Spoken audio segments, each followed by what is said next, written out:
ఓం గిరిచక్రరథారూఢ దండనాదా పురస్కృతాయై నమః. గిరి అనగా పంది, దండనాథ అనబడే అమ్మవారి శక్తిని వారాహీదేవి అంటాం. శ్రీ మహావిష్ణువు వరాహ రూపం ధరించిన విషయం మనం ఎరిగినదే.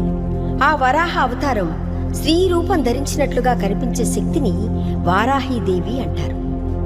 సప్త మాతృకలలో వారాహి అమ్మవారు కూడా ఒకరు. ఈ తల్లి వరహాలతో లాగబడే ఒక రథం అనగా గిరిచక్ర రథం ఎక్కి అమ్మవారిని సేవిస్తూ ఉంటుంది. ఈ వారాహీదేవి చేతిలో శత్రువులను అదుపులో పెట్టే ఒక దండం అంటే కర్ర ఉంటుంది.